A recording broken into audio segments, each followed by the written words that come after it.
மணலூர் கிராமத்தில் விஏஓ அலுவலகம் முன்பு இந்திய கம்யூனிஸ்ட் கட்சி சார்பில் எருமை மாட்டிடம் மனு கொடுக்கும் போராட்டத்தில் ஈடுபட்டதால் பரபரப்பு. கள்ளக்குறிச்சி மாவட்டம் சங்கராபுரம் அருகே உள்ள மணலூர் கிராமத்தில் 50 ஆண்டுகளுக்கு மேல் வீடு கட்டி குடியிருக்கும் பொதுமக்களுக்கு வீட்டுமனை பட்டா வழங்கிடக் கோரியும், மத்திய அரசின் பாரத பிரதமர் வீடு கட்டும் திட்டத்தில் வீடு கட்டி வரும் பயனாளிகளுக்கு வழங்க வேண்டிய முழு தொகையையும் உடனடியாக வழங்க வலியுறுத்தியும், அனைத்து தெருக்களிலும் முறையான கழிவுநீர் வடிகால் வாய்க்கால் அமைத்திட கோரியும், பொதுமக்களுக்கு சுத்தமான குடிநீர் விநியோகம் செய்திட வேண்டும் உள்ளிட்ட பல்வேறு கோரிக்கைகளை வலியுறுத்தி அதிகாரிகளிடம் பல முறை மனுக்கள் கொடுத்தும் இதுவரை எந்த நடவடிக்கையும் எடுக்காததால் இந்திய கம்யூனிஸ்ட் கட்சி சார்பில் மணலூர் கிராம நிர்வாக அலுவலகம் முன்பு எருமை மாட்டிடம் மனு கொடுக்கும் போராட்டத்தில் ஈடுபட்டனர்.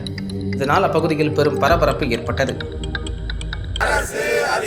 கையூட்டு பெற்றுக்கொண்டு வேடிக்கை பார்க்கும் அவலம்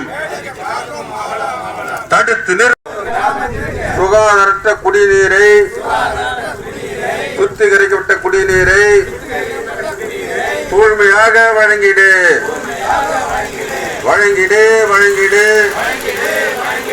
சுகாதார நீரை வழங்கிடு.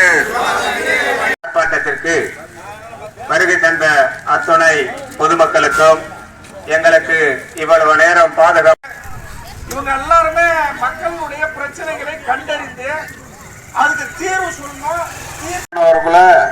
சில தாய்மார்கள் சொன்னாங்க, ஏற்கனவே எங்கிட்ட 1000-2000 பணம் வாங்கிட்டாங்க, இன்னும் பட்டா கொடுக்கல, நீங்க மட்டும் வந்து பட்டா கொடுப்பீங்களான்னு.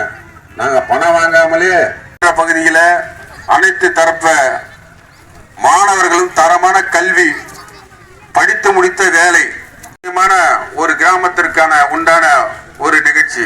ஆனா மணலூர் கிராமத்துல சுமார் 50 ஆண்டு காலமாக வீடு கட்டி குடியிருக்கிறாங்க. வீட்டு மன பட்டா தருவதாக